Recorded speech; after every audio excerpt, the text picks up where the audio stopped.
একটা সুস্থ বিনোদনের জায়গা হিসেবে আমরা ডিসি পার্কটাকে ব্যবহার করতে চাই এবং আমরা প্রকৃতিকে প্রাধান্য দিয়েছি বলে এই ফুল উৎসবের আয়োজন করেছি। আর এই ফুল উৎসব শেষ হবে আগামী 4 ফেব্রুয়ারি। 5 ফেব্রুয়ারি গিয়ে আমরা চেষ্টা করছি যে বাংলাদেশের সবথেকে জনপ্রিয় ব্যান্ড দল নগর বাউলকে দিয়ে একটা ওপেন এয়ার কনসার্টের মাধ্যমে গ্র্যান্ড ফিনালিটা আমরা করতে চাই। আমাদের এই ফুল উৎসবে এবার বিশেষ আকর্ষণ হিসেবে থাকবে আমাদের গ্রামীণ মেলা থাকবে, বাড়তি আকর্ষণ হিসেবে থাকবে বই উৎসব, পিঠা উৎসব, ঘুড়ি উৎসব।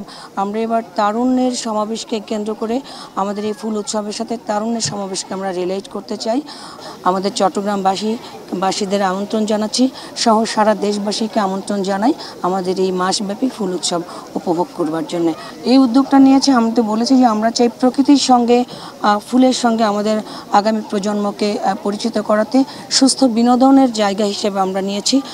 চট্টগ্রামে কিন্তু সাধারণ মানুষের যাওয়ার জায়গা খুব কম, এত বড় খোলা জায়গা আপনারা দেখেছেন যে আমাদের এটা কিন্তু 194 একর জায়গার উপরে প্রতিষ্ঠিত, এত বড় পরিসরে খোলা জায়গা এটাই আছে।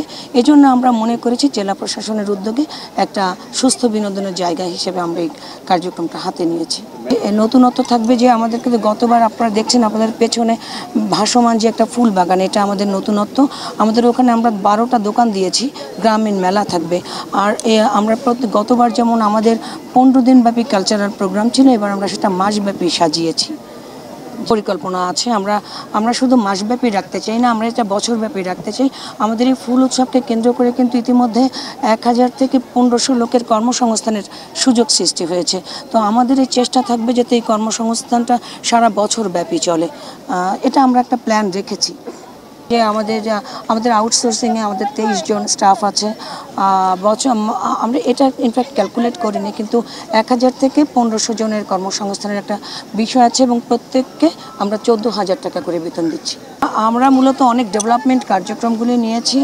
আর তারপরে আমরা 1 লক্ষ ফুল করেছি, গতবার যেটা ছিল না। আমাদের গ্রামীণ যে মেলা আছে, তো সব কিছু মিলে এবার আমাদের কস্টিংটাও বেশি, এই জন্যে আমরা টিকিটের এটা। আর টিকিটে কিন্তু এবার আমরা অনলাইন টিকিটিং সিস্টেম করেছি, আমরা পজ মেশিন কিনেছি। সো যে আপনার যে খুব ক্রাউডেড হবে তাও না, যারা টিকিটের জন্য প্রচুর লাইন ধরবে, নিরাপত্তার প্রবলেম হবে, এরকম মানে আমরা রাখি না। আমরা চেষ্টা করছি যাতে একটা সুস্থ পরিবেশে আমাদের এই মেলাটা উদযাপিত হতে যায়। এবং এটা কিন্তু বৈষম্য বিরোধী ছাত্র জনতা এই পিঠা উৎসবের আয়োজন করবে। আর যে বিষয়টা বলতে চাই সেটা হচ্ছে যারা আসা যাওয়া করবে দর্শনার্থীদের জন্য আমরা পর্যটক বাস রেখেছি, শাটল বাস রেখেছি।